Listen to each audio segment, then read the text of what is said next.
Are you looking for ways to improve your hip mobility? I've got 9 moves that you need to be doing in order to help improve your hip mobility. Strength and control is important to the overall function of your hips. And if you don't have strength and you don't have control of your ranges of motion, then you're missing a key essential piece to your hip mobility. Check out these 9 mobility moves that you need to be doing to improve your hips. The very first movement we're going to do is an isometric for hip flexion. So you're going to slowly start to drive down into the box, ramping up to your maximal effort, and you can hold that for 5 to 10 seconds. Then you're going to reverse that and begin to try and lift off the box, but you should be at end range, so you shouldn't be able to lift at this point. This is going to give you strength at that end range. The very next movement we're going to do is a lift off. So trying to lift off of a elevated position, you're going to take yourself close to end range and then begin to lift off. What we're doing here is we're trying to capture a range of motion. So we're trying to see how much drive, neural drive, can you create to lift off, and how much can you achieve? How much can you control? We can also then take ourselves to a new position, a higher position, and we can achieve more neural drive by putting ourselves closer to our end range as a starting position. You can see in this movement, I'm trying my best not to actually rock or move in any other direction. I'm just trying to get as much hip flexion as I can out of my hip. Those were 2 ways in which we can use the standing position to get hip flexion or to learn to control our hip flexion. I'm going to show you another way in which we can capture range of motion using hip flexion, but this time we're going to do it from a straight leg position. In this position here, we're in a straight leg hip flexion, so we're going to close the angle and try and squeeze our abdomen to our thighs, or squeeze our thighs to our abdomen. We're going to push back, trying to bring the legs with us into a pike, and then gradually lower our legs down. This effort, we're trying to capture our range of motion, so it's really intense, high neurological drive as we try and maintain that end range of motion. So that was a move where we take ourselves to our end range of motion and we see how much flexibility we have. And then we're trying to ask ourselves, well, how much control do I have? Do I have control of that range of motion? What you'll see sometimes with some people is that they can't keep the abdomen and thighs close together. And so what will happen is as they push away and they back off, they might lose the contraction as they push away. For those people who have control of that range of motion, most of the time they're able to keep that contraction, and as they push back and away, they're able to maintain that contraction and bring the legs with them a lot easier. So that's just a way in which we can capture range of motion. In this next video, what I'm going to show you is a way in which we can kind of play at in range of motion. So we're going to spend some time in that position, and these are going to be some in range rotations. In this movement here, I'm going to hug the knee, and then I'm going to lift into hip flexion. I'm going to start creating circles. Now you can change the speed at which you do this circle, which will change the level of intensity of it. It will also change the amount of time under tension. You can point the toe away, which will give you a little bit more intense of a movement. And you can also switch directions of the movement as well. When we think about hip motion, we should understand that rotation is the fundamental movement of the joint. So moving in rotation is going to provide inputs to the tissues. And when we move around in rotation at that end point, what we're doing is we're getting all the tissues that would be involved, the variety of the tissues across the joint, to be able to contract or be able to control and be able to strengthen themselves as you move through that rotation. The next movement that I'm going to show you is a hover. In the hover, we're just going to move from one position to another position. This is going to affect different tissues across the joint as we move from one position to another. Hovers are just a simple way to move through our ranges of motion. So in hip flexion here, I'm moving through my ranges of hip flexion and abduction, so the overlapping degrees of freedom.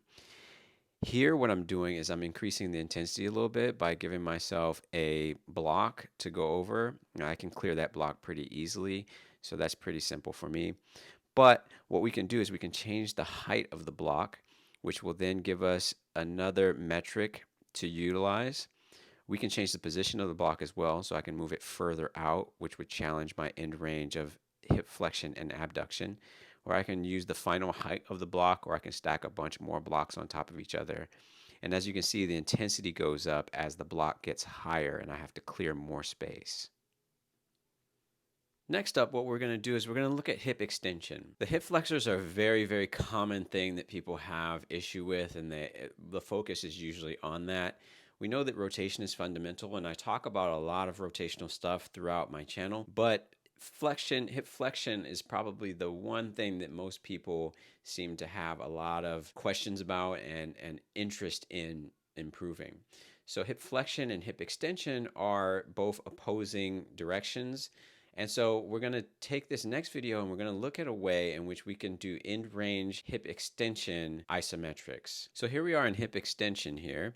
And what I'm going to do is I'm going to start to imagine driving my knee down and forward to activate the front side of my tissue here in front. And then I'm going to hold that isometric. And what I can do is then activate the back side in order to try and drag that knee behind me, which will drive more hip extension. Hip extension is a really, really subtle movement. We don't have a lot of extension in general, and so oftentimes we don't even bother to train it. But it's very important to train that extension of our hip because those tissues need to be able to absorb loads as well, and we need to understand what's creating hip extension. It's our glute tissue that's creating the extension of the hip and pulling that femur back further and creating that stretch along the front.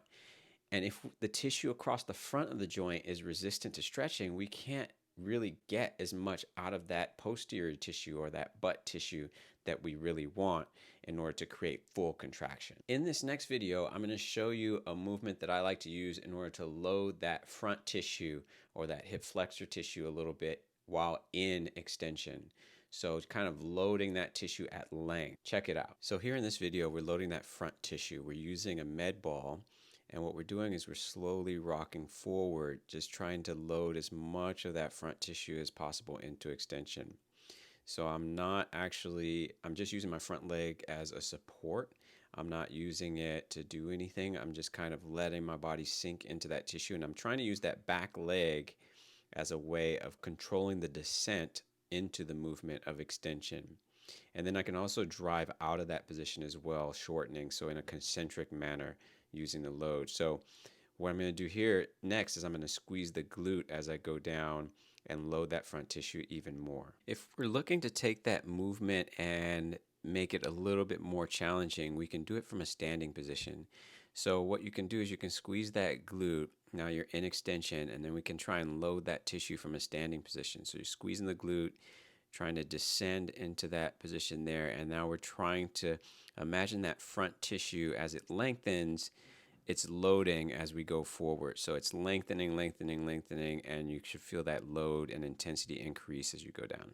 Another way in which I like to use or I like to train hip extension is from a kind of quadruped position, or it's actually a tripod sort of position where I'm laying forward or I'm kind of forward facing and I've got my head on the ground.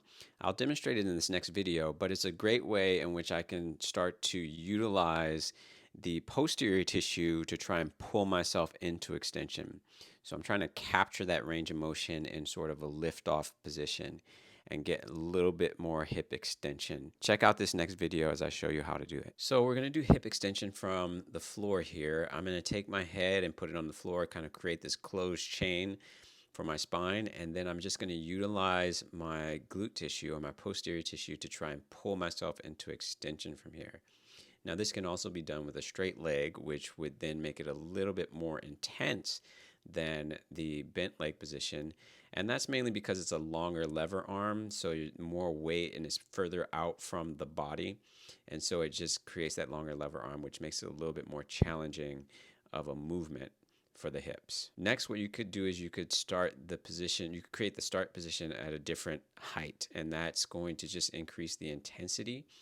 Because the start position is going to be closer to your end range, it's just going to require a little bit more effort to begin to initiate that movement because of the positioning. This can also be done with a straight leg as well. I hope this video gave you a little bit of insight and some ways that you can start training your hips. If you like this video, please be sure to smash the like button and leave a comment. Let me know what you think.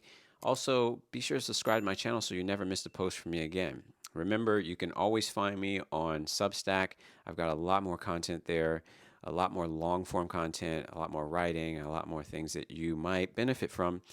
So if you're interested in that sort of stuff, please be sure to follow me on Substack as well. And I'm always doing coaching mentorships, so be on the lookout for any of that. You can always reach me on my website at coachrichthurman.com. Take care.